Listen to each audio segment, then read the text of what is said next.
2015, un tournant dans ma vie, un cadeau d'anniversaire inattendu.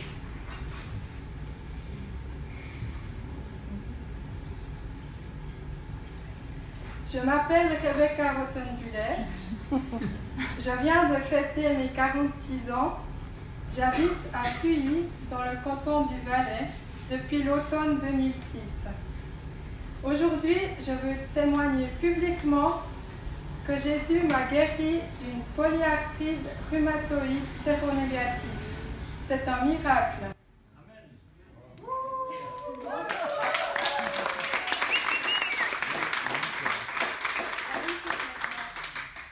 Je veux témoigner pour deux raisons principales. Déjà pour rendre gloire à Dieu pour son action dans ma vie, mais aussi l'occasion pour moi de tous vous remercier pour votre soutien dans toutes ces années de maladie. J'aime l'Éternel car il entend ma voix, mes supplications. Oui, il a penché son oreille vers moi et je ferai appel à lui toute ma vie. Psaume 116, 1 à 2. Pour moi, mon bonheur, c'est de m'approcher de Dieu. Je place mon refuge en toi, Seigneur éternel, afin de raconter tout ce que tu fais. Psaume 78, 23. Moi, je vais vous entrer dans mon témoignage qui sera quand même assez complet en 3 parties où je vais vous parler du début de la maladie, de pendant la maladie et de la fin de la maladie. Amen. Alors, le début de la maladie, 2005. J'ai retrouvé une photo de l'été 2005. J'ai 35 ans, je suis mère au foyer. Mon mari est pasteur adjoint à l'église évangélique de Réveil de Vevey. Nous avons 4 enfants. Joachim, 10 ans, Timothée, 9 ans, Déborah, 7 ans et Lydia, 3 ans. Nous habitons à Fontaine-Yvan, sur les hauts de Montreux. Début décembre, des problèmes digestifs surviennent. Je me sens fatiguée. Fin de semaine, samedi 4 décembre, nous fêtons Noël avec la famille de mon mari à Neuchâtel. Je sens vraiment qu'il y a quelque chose qui ne tourne pas rond dans mon corps. Le lendemain, je me réveille tôt le matin avec de vives douleurs dans les orteils des 2 pieds. J'essaye de me lever, mais je n'arrive presque plus à poser les pieds par terre. Le jour suivant, je prends rendez-vous chez mon généraliste et tout de suite, le médecin suspecte une polyarthrite rhumatoïde. Je souffre de la PR. Alors, pour compléter mon témoignage, j'étais sur le site internet de la Ligue suisse contre les rhumatismes et je vous lis quelques phrases tirées d'un article que j'ai trouvé. La polyarthrite rhumatoïde, PR, est la plus fréquente des maladies articulaires inflammatoires. Les patients souffrent de douleurs chroniques et de gonflements au début principalement dans les petites articulations des doigts et des orteils, puis dans d'autres articulations. Les inflammations chroniques réduisent sensiblement la capacité fonctionnelle des articulations touchées. La maladie amoindrit la qualité de vie et les capacités physiques des personnes qui en sont atteintes. On compte près de 70 000 personnes souffrant de polyarthrite rhumatoïde rien qu'en Suisse. Elle peut frapper à tout âge, mais survient le plus souvent entre 30 et 50 ans. Les femmes sont 3 fois plus touchées que les hommes. La PR fait partie des maladies auto-immunes. Les cellules du système immunitaire s'attaquent à des structures de l'organisme, par exemple le cartilage articulaire. On ne connaît pas les causes de ce dysfonctionnement du système immunitaire. Printemps 2006, le médecin décide de m'hospitaliser au CHU en rhumatologie pour des examens plus approfondis. L'inflammation touche maintenant aussi mes chevilles, mes doigts, mes poignets. Je suis épuisée à cause des douleurs. Je ne sais plus comment me tenir. Tous les gestes sont douloureux. se doucher, se coiffer, tenir des objets dans les mains, se déplacer, les douleurs sont continues. Ces différents examens confirment le diagnostic posé par mon généraliste. Je vais devoir prendre des médicaments toute ma vie. Les médicaments sont utiles pour freiner la maladie et diminuer la fréquence et l'intensité des crises, mais ils ne peuvent pas la guérir. Cette hospitalisation marque pour moi un temps d'arrêt. J'ai du temps pour faire un bilan sur ce qui m'arrive. Avec mon mari, nous nous organisons pour la suite. Nous faisons appel au CNS pour avoir de l'aide au ménage et je serai suivie par un ergothérapeute à domicile pendant quelques semaines. Un mois plus tard, je remercie Dieu pour l'existence de ces médicaments et des antidouleurs qui me permettent de retrouver un minimum de confort pour vivre. L'Éternel sera constamment ton guide. Il répondra à tes besoins dans les endroits arides et il redonnera des forces à tes membres. Tu seras pareil à un jardin bien arrosé, à une source dont l'eau n'arrête jamais de couler. Ésaïe 58, 11.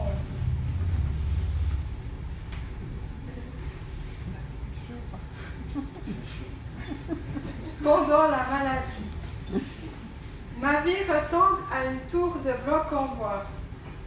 Je vis des temps de rémission, temps de répit, temps d'apaisement, temps de reconstruction, je remuscle mes jambes, mes bras. Temps de vie qui ressemble à une vie normale. Mais tout à coup, de manière imprévisible, en 24 heures, la tour s'écroule. Je vis un temps de crise, temps de douleur, temps de découragement. C'est dans ces moments que je découvre que Dieu est solide. Je m'appuie sur Jésus, qui est mon roc. En temps de crise, je dors beaucoup. Le temps passe plus vite ainsi, et me reposer m'aide à supporter la douleur.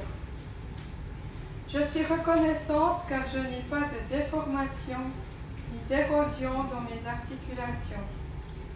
À plusieurs reprises, je demande la prière, l'onction d'huile, l'imposition des mains. La maladie est toujours là. Année 2012. Lors d'un culte, avec foi, je me lève à ma place suite à un appel à la guérison. Le lendemain, c'est la galère. Nouvelle crise de rhumatisme. Je me souviens, j'étais sur mon balcon, je suspendais péniblement ma lessive et avec le cœur qui pleurait, je discutais avec Dieu. Avec larmes, je lui explique que je ne suis pas guérie, que j'ai le cœur brisé, rempli d'une énorme déception. Je dis à Dieu, tu ne m'as pas guéri, mais maintenant débrouille-toi, tu vas me consoler. C'est à toi de le faire. Ce jour-là, je conclus un marché avec Dieu et je fais cette prière. Seigneur, tu es au courant, tu sais très bien que je souhaite que tu me guérisses. J'ai foi que tu es tout puissant pour le faire, mais dorénavant, je ne te demanderai plus la guérison. Et si tu veux me guérir, ben c'est quand tu veux que tu le feras. Cette même année, Jean-Claude Chablos sort son livre appelé Pour aider les malades et ceux qui prient pour eux. La lecture de ce livre m'apporte un grand réconfort. Il est écrit avec beaucoup de compassion et je me sens comprise dans ce que je vis. Je fais partie de ces gens pas encore guéris. Voilà pourquoi nous ne perdons pas courage. Et même si notre être extérieur se détruit, notre être intérieur se renouvelle de jour en jour. En effet, nos légères difficultés du moment présent produisent pour nous, au-delà de toute mesure, un poids éternel de gloire. Ainsi, nous regardons non pas à ce qui est visible, mais à ce qui est invisible, car les réalités visibles sont passagères et les invisibles sont éternelles.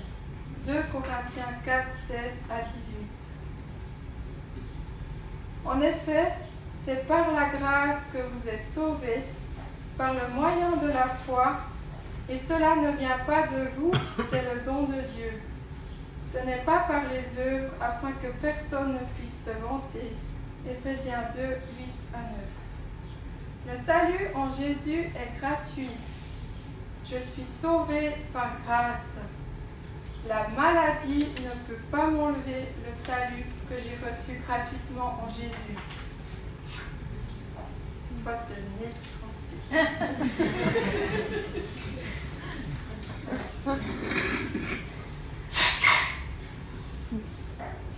La fin de la maladie. Mars-avril 2015. Comme chaque printemps, je subis une crise de rhumatisme. Début mai, les douleurs s'en vont. J'entre dans un temps de rémission. Ouf! Dimanche 5 juillet 2015. Nous partons en famille au Kingdom Festival à Fiche. Cette semaine est organisée par le réseau évangélique suisse romand. Il y a 1500 participants, des personnes de tous âges. Mercredi 8 juillet, c'est mon anniversaire. Je fête mes 45 ans. Le matin, je passe un moment seul avec Dieu et je reçois le verset de Proverbe 16, 24. Les paroles agréables sont un rayon de miel, elles sont douces pour l'âme et porteuses de guérison pour le corps. Je relis parce que ce verset m'a vraiment touché au plus profond de mon cœur. Les paroles agréables sont un rayon de miel, elles sont douces pour l'âme et porteuses de guérison pour le corps. J'ouvre aussi une enveloppe où mes parents ont mis mon cadeau d'anniversaire et je découvre le verset de Ésaïe 12, 2. Dieu est mon sauveur. Je serai plein de confiance et je n'aurai plus peur. Car l'Éternel, oui, l'Éternel est ma force et le sujet de mes louanges, c'est lui qui m'a sauvé. Un événement inattendu se prépare. Nous nous rendons à la rencontre plénière du matin. Là, je croise une sœur en Christ dont j'ai fait la connaissance quelques semaines avant le Kingdom chez des amis. Elle ne sait quasiment rien de moi, mais par mon mari, elle a appris que c'est mon anniversaire, donc elle me souhaite un bon anniversaire. Quelques instants après, elle revient vers moi et me dit que dans la prière, elle a demandé un verset à Dieu pour moi. Elle m'explique qu'elle n'a pas reçu de verset, mais une image. Elle me voit courir à pieds nus dans les pâturages. Elle me dit que j'ai vécu des temps difficiles, mais Dieu me dit que c'est fini. Je lui dis merci pour cette image et cette parole. La réunion commence. Chaque matin, il y avait un temps appelé cœur à cœur. Un prédicateur apportait une courte méditation sur un texte biblique et ensuite il y avait un exercice pratique à faire, soit seul, soit en petit groupe. Ce matin-là, l'orateur propose l'exercice suivant. Se mettre à l'écoute de Dieu, et si quelqu'un reçoit une parole pour une personne, elle est invitée à aller vers cette personne pour lui partager la parole qu'elle a reçue. Une jeune femme s'approche de moi. Je la regarde toute surprise, je ne la connais pas. Elle m'explique que c'est la première fois qu'elle fait ce genre d'exercice, mais elle pense qu'elle a reçu une parole pour moi. Elle me voit courir dans les pâturages. Elle ressent que j'ai vécu des temps difficiles, que je vis des temps difficiles, mais Dieu me dit que c'est fini. Je fonds en larmes. Le temps de louange a commencé. Je suis bousculée dans tout mon être parce que je viens d'entendre. 2 personnes me disent à 15 minutes d'intervalle exactement la même chose. Elles ne savent pas que je suis malade de la PR. Je réalise qu'un événement surnaturel est en train de se passer. Je décide de me lever et je m'approche d'elle. On est assis au même rang. Je leur explique qu'elles m'ont dit les deux la même chose. Je leur partage que je souffre de la polyarthrite rhumatoïde depuis 10 ans. Et je leur demande de prier pour ma guérison. Nous prions ensemble toutes les trois. Ensuite, une des dames me demande si j'ai des peurs en moi liées à la maladie. Je lui dis oui, bien sûr. La maladie apporte une tension permanente dans mon corps. Une crise de rhumatisme peut surgir à tout moment de manière imprévisible.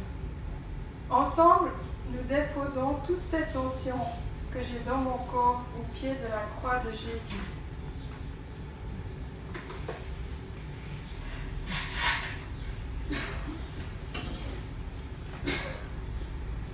Les 2 semaines qui suivent le Kingdom Festival, Philippe a encore les vacances. Nous faisons des balades autour de différents barrages du Valais. Je marche 1 heure, 2 heures, 3 heures, même 4 heures. Premier signe de guérison. Mon mari était tout surpris. Aucune douleur, aucune fatigue. Même, je me sens mieux après. Je saute sur place. Chose que je n'arrivais plus à faire. Et avec émotion, là au milieu des montagnes, je remercie Dieu pour sa guérison. À la descente, mes chevilles sont solides. Je peux courir sans risque de me tordre les chevilles. Et c'est là que je lis. Mais moi, je veux me réjouir en l'Éternel. Je vais être dans l'allégresse à cause du Dieu de mon salut. L'Éternel, le Seigneur, est ma force. Il rend mes pieds semblables à ceux des biches et il me fait marcher sur les hauteurs. Habakkuk 3, 18, 19. Automne 2015. Nous passons des super vacances à Saas-Fee où je me régale de marcher et de marcher encore. D'autres signes que je suis guérie. Quand je joue du piano, je découvre que j'arrive maintenant à jouer et à chanter en même temps. J'ai retrouvé une bonne concentration. Avec les enfants de l'école du dimanche et le groupe de jeunes, nous préparons une comédie musicale pour la fête de Noël. Je suis émerveillée. Je peux jouer du piano, je peux chanter, diriger les répétitions. Tout va bien, aucune douleur. Vu que j'arrive de nouveau à me concentrer, je me mets à mémoriser des versets bibliques, chose que j'ai toujours rêvé de faire mais sans succès pendant la maladie. Quand quelqu'un me demande comment je vais, je témoigne que je vis un miracle. Je n'ai plus de raideur matinale. Je ne ressens plus les changements de météo. Mois après mois, je diminue progressivement les médicaments. 2 février 2016, dernière injection du médicament. Quelques mots de conclusion. Pour une confirmation médicale, il faut attendre que passe 1 année sans médicament. C'est maintenant, alors que je peux faire mes activités quotidiennes sans douleur, que je réalise combien le soutien de Dieu a été immense pendant ces 10 ans de maladie. C'est juste miraculeux, comme j'ai pu continuer à m'occuper de mes tâches de mère au foyer et épouse de pasteur. Lors de ma conversion, à l'âge de 13 ans, Jésus a inscrit là, de mon cœur, Dieu est bon. C'est une certitude qui est gravée là dans mon corps. Même dans la maladie, j'ai vécu la bonté de Dieu. Elle m'a aidé à tenir bon. Je me suis réfugiée en Dieu dans sa parole. Au fil de toutes ces années, j'ai noté dans un carnet ses promesses. Maintenant, je les ai écrites sur des cartes pour que je puisse les mémoriser. J'ai une boîte remplie de paroles d'espérance. Ces paroles ont été pour moi des bouées que Dieu m'a données pour ne pas que je coule sous le poids de la maladie. J'aimerais encore exprimer une fois ma reconnaissance à Dieu qui est mon Seigneur et mon Sauveur. Le jour de mes 45 ans, je me suis sentie aimée de Dieu. Et c'est un cadeau énorme que Dieu m'a fait pour mon anniversaire, la grâce de la guérison. Et je souhaite que d'autres personnes souffrant d'une maladie chronique puissent eux aussi expérimenter la compassion de Dieu dans leur vie pendant la maladie et puissent un jour aussi connaître la grâce de la guérison. J'aimerais dire merci aussi à mon mari Philippe. J'aimerais te dire merci pour ton soutien fidèle et persévérant, ton amour, ta patience, ta souplesse, ta disponibilité à prendre le relais quand je n'arrivais plus. Un mot de reconnaissance à mes enfants aussi, Joachim, Timothée, Déborah et Lydia. Aujourd'hui, je suis heureuse d'avoir retrouvé la santé. Je suis comblée de pouvoir refaire des activités sportives avec vous. Vous êtes mes champions. Un mot de reconnaissance aussi à mes parents qui me font la joie d'être là ce matin. J'aimerais vous dire merci pour vos prières, pour votre écoute, surtout au téléphone, pour votre aide pratique à beaucoup de reprises, pour votre courage. Colossiens 3, 20. À celui qui peut faire, par la puissance qui agit en nous, infiniment plus que tout ce que nous demandons ou pensons. À lui soit la gloire dans l'Église et en Jésus-Christ, pour toutes les générations, au siècle des siècles. Amen. Amen.